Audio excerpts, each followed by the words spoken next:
그 스탈린은 김일성에게 전문을 보내서 모스크바로 불러냅니다. 대체 무슨 일이었을까? 에? 전문의 내용이 무엇이었는지 규현 씨가 읽어봐 주시겠어요? 김일성이 착수하려는 남한에 대한 큰 과업에 대해 대화할 준비는 물론 도울 준비가 되어 있다. 갑자기? 진짜 갑자기. 왜 이렇게 태도를 바꿔? 마음이 갑자기 바뀐 거예요? 그렇죠. 왜냐하면 그 사이 그 소련을 둘러싼 국제 정세가 급변했기 때문입니다.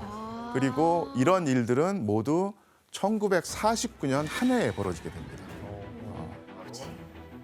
바로 일본군의 무장 해제를 위해 38선 이남에 주둔했던 미군이 남한에서 전격적으로 철수하고 만 것이었습니다. 철수했구나.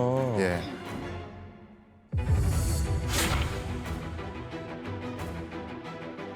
군사고문단 자격으로 형식상 단 500여 명의 미군만을 남기고 철수했죠.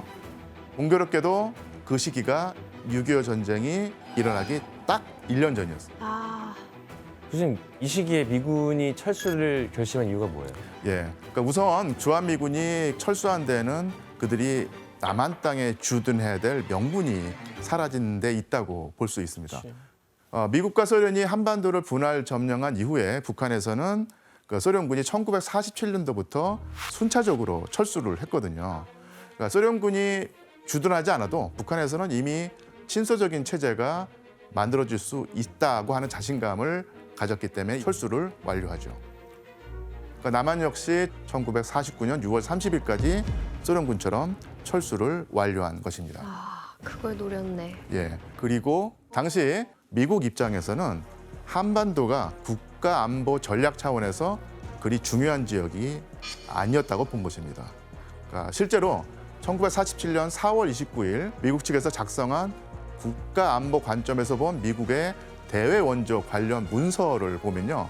그 사실을 확인할 수 있습니다. 뒤에서 두 번째예요? 예. 이념 전쟁이 발발할 경우에 미국의 원조 순서에서 한국은 15위였습니다. 그러니까 대체 왜 이런 순위가 매겨졌을까? 진짜. 우선 당시 미국은 유럽, 남아메리카 지역을 아시아 지역보다 더 중요시했어요. 그 아시아 지역에서는 그 가운데 일본을 또 가장 중요시했고요. 앞으로 닥칠 이념 전쟁에서 아시아에선 일본이 유일하게 적을 견제할 수 있는 나라라고 평가했기 때문입니다. 또 미군을 계속 주둔시키는 데에는 엄청난 비용이 들었기 때문에 미국 입장에서는 안보상 중요도가 떨어지는 한반도에 계속해서 많은 비용을 감당할 필요가 없다고 생각했던 것이죠. 이렇게 1949년 6월에 남한에서 미군이 전격 철수했다는 소식이 전해진 가운데 두 달 뒤에 소련에선 전 세계 군사 경쟁의 구도를 바꿀 중요한 일이 또 벌어집니다. 1949년 8월 29일에 소련이 핵실험에 성공하고 만 것입니다. 예.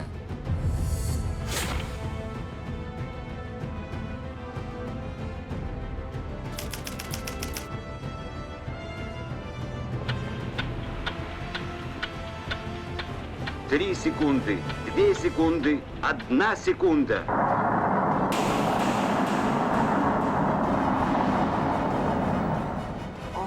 이제 소련도 핵을 보유하는구나.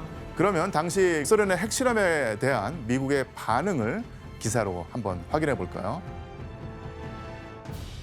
U.S. strategic timetable upset by Soviet success with Atom. Planning for Western Europe defense must be revised if we are to retain balance of power. 소련의 핵실험 성공으로 인해서 미국이 대외 전략을 전면적으로 수정해야 한다는 점을 강조하고 있습니다. 사실 미국도 소련이 언젠가는 핵실험에 성공할 것으로 생각은 하고 있었어요. 하지만 그 시기를 대략 한 1952년 정도일 거라고 생각을 하고 있었는데 그보다 훨씬 빠른 1949년에 소련이 핵실험에 성공하자 큰 충격을 받고 만 셈이죠. 칼 웨인 씨, 그때 이제 소련이 성공하고 나서 미국인들이 얼마나 충격을 받았던 거예요? 한마디로 공포와 두려움 그 자체였죠. 소련이 핵무기까지 갖게 되면서 3차 대전이 벌어지는 거 아니야? 이제 핵전쟁이 터지는 거 아니야? 이렇게 두려움이 좀 너무 컸었어요. 그래서 이런 심리를 반영해서 미국의 대중문화 전반에까지 공산주의를 저격하거나 몰아내자는 선전으로 가득했었죠. 와.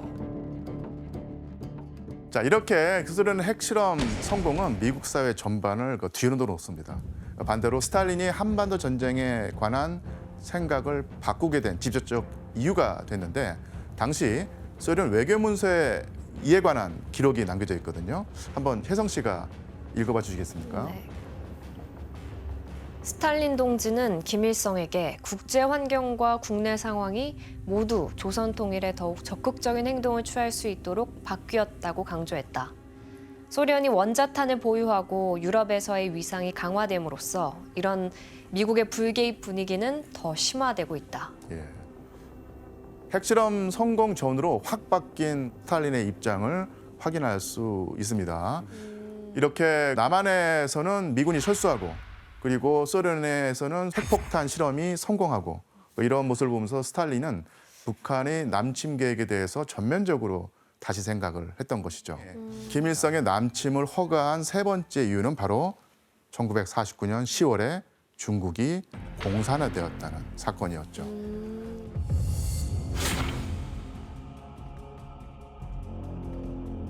(1946년부터) (1949년까지) 장제스의 국민당과 마오쩌둥의 공산당 사이에서는 제2차 국공내전이 벌어집니다.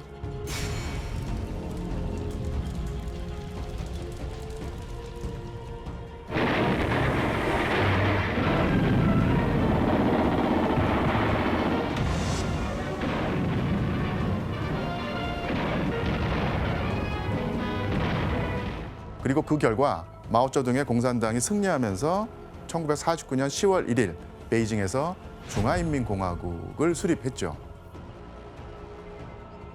最高中华人民共和国中央人民政府的权利，代表中华人民共和国美国人民的唯一共和政府。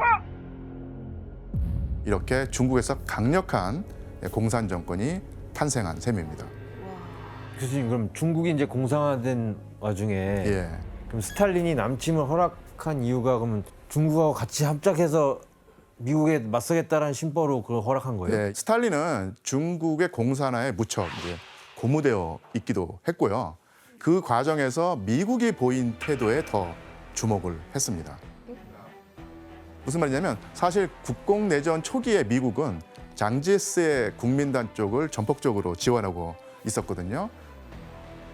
그러다가 1946년, 1947년에 특사를 파견해서 중국 정세를 한번 파악을 해봤더니 상황이 국민당에게 불리하게 돌아가고 있었다고 하는 판단을 내리게 된 것입니다. 그럼 이때 미국은 어떤 선택을 했을까요? 포기하나 보다. 아예. 막아야 되지 않아요? 예, 결국 미국은 국민당에 대한 추가 지원을 끊어버립니다.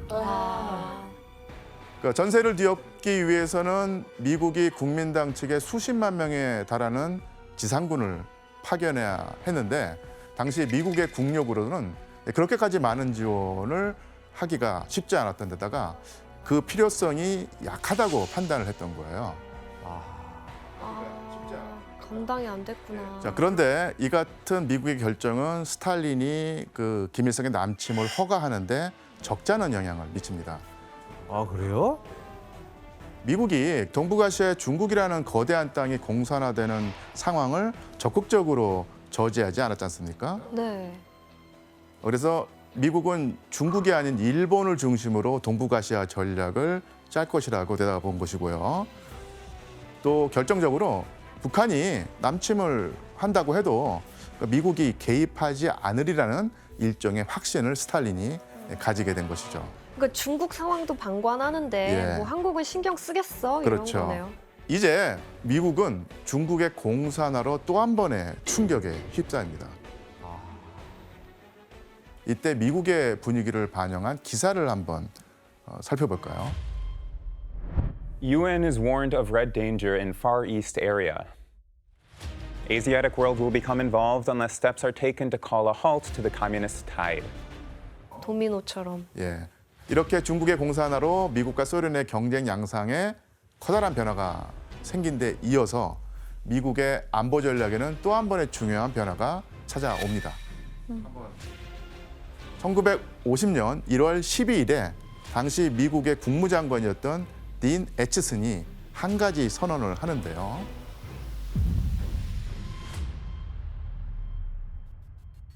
애치슨은 태평양에서의 미국 방위선을 북태평양, 알래스카, 일본, 오키나와 필리핀을 연결하는 선으로 정한다면서 이른바 애치슨 라인을 발표한 것입니다.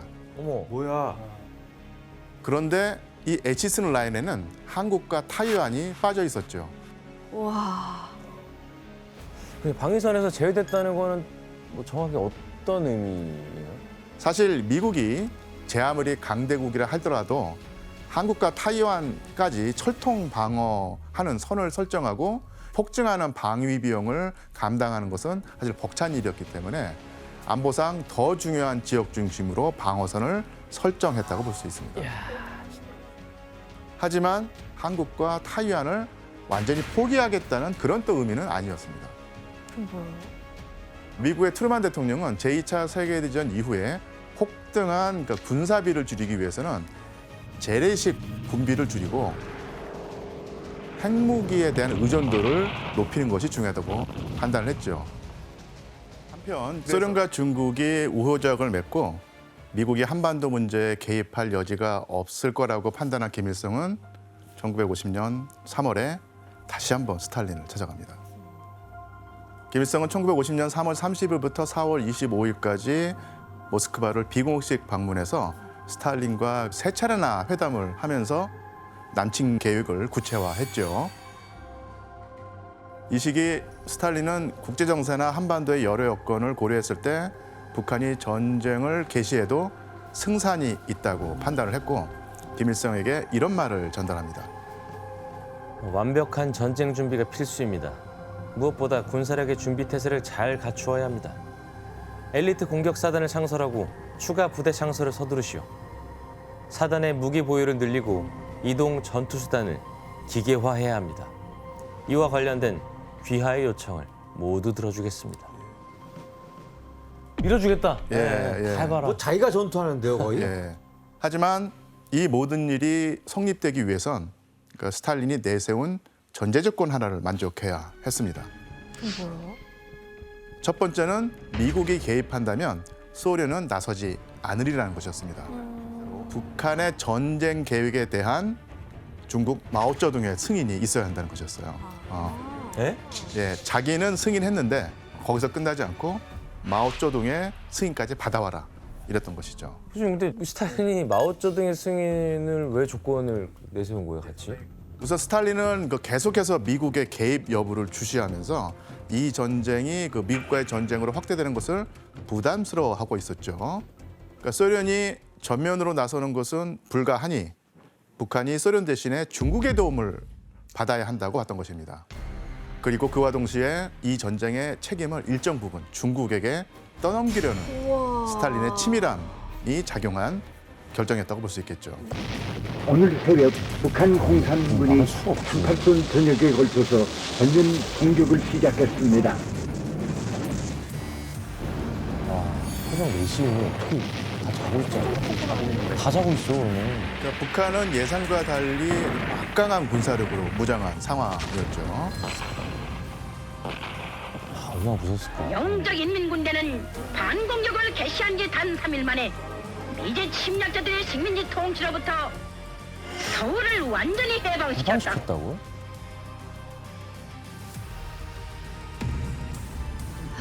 진짜 3일 만에 점령당했어.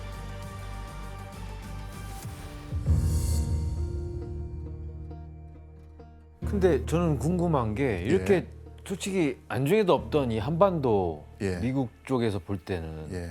직접 참전할 정도로 적극적으로 바뀌게 된 계기가 뭐예요? 일단 미국은 북한의 남침 배후에 소련이 있다고 확고하게 믿고 있었어요. 당시는 중국의 공산화로 인해서 미국이 충격을 받았고 그 충격이 가시기도 전이었고 한반도마저도 공산화된다면 아시아 지역에 대한 주도권을 소련에게 넘겨주게 될 형국이었죠.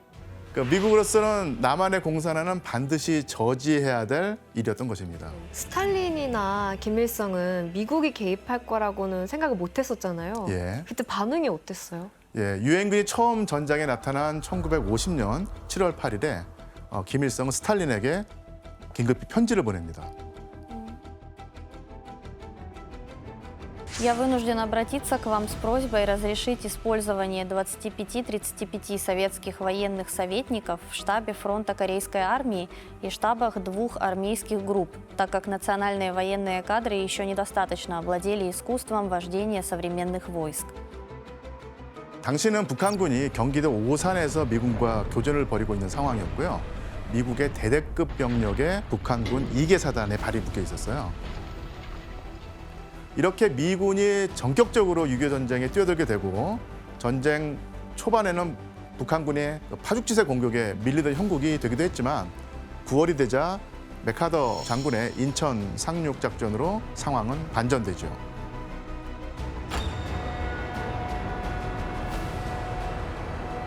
인천이 수복된 뒤에 미군과 국군은 서울로 진격하게 되고 그렇게 1950년 9월 28일에 서울을 수복하게 됩니다.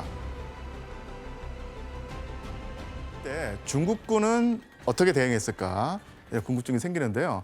중국은 유엔군이 압록강을 건너려고 하자 기존의 6.25 참전에 대한 고심하는 태도를 바꿉니다.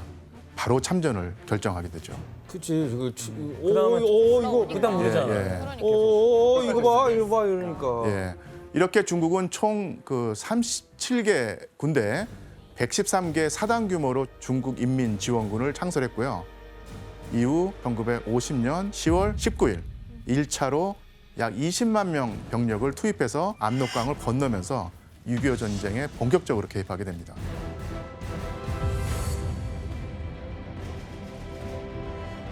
최종적으로 6.25 전쟁에 참전한 중국인민지원군은 최대 135만 명으로 오히려 웃돈다고 추정이 되는데요. 1950년 12월이 되면 이들은 북한군의 지휘권을 넘겨받기까지 합니다. 이렇게 중국군까지 6.25 전쟁에 직접 개입을 하자 스탈린도 이를 지원하기 위해서 1950년 11월부터 소련의 공군을 파견합니다. 예, 그러면서 이때부터 미국과 소련 양국 공군들 간의 치열한 공준전이 벌어지기 시작합니다. 전쟁의 양상은 어느 한쪽이 일방적인 승리를 거둘 수 없게 되었고요. 처음부터 확전을 경계한 미국과 소련, 중국 지도부의 의지를 반영한 채 전선은 1950년 3월 말 38선 부근에서 교착이 돼버립니다. 상황이 이렇게 되자 미국 정부는 1951년 5월 현실적 차원에서 38선을 확보할 수 있는 선에서 휴전 협상을 체결하고 철수하는 것을 목표로 삼게 됩니다. 그렇게 1951년 6월 23일 유엔 주재 소련 대표인 말리크가 정전을 제안하니까 미국이 이를 받아들이면서 회담이 시작됩니다. 결국 1951년 7월 10일 개성에서 본격적인 휴전 회담이 시작됩니다. 그때 스탈린은 전쟁이 조속히 끝나기를 바라지 않았어요. 미국이 6.25 전쟁에 계속 시간을 할애하고 거기서 힘을 빼는 게 나쁘지 않았던 것이죠. 결국 2년에 걸쳐 159회의 본회담과 765회의 각종 회담이 개최된 뒤에서야 정전 협상을 마무리할 수 있었죠. 네, 그 정전 협상이 계속 지지부진하다가 갑자기 이렇게 마무리가 된 이유가 있나요? 예, 답보 상태를 유지하던 정전 협상이 미국과 소련의 지도자가 바뀌면서 이제 급물살을 타게 됩니다. 1952년 말에 미국에서는 트루만 정부가 막을 내렸고 6.25 전쟁을 끝내겠다는 약속을 하면서 대통령에 당선된 사람이 바로 아이젠하워였어요. 1953년 3월에는 소련의 스탈린까지도 뇌출혈로 사망을 하게 됩니다.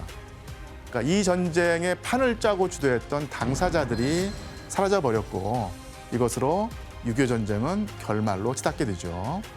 결국 1953년 7월 27일 공산 측 대표 그리고 유엔 측 대표가 정전 협정서에 서명하게 되면서 3년 1개월 2일 만에 유교 전쟁은 끝이 아닌 끝을 맺게 됩니다.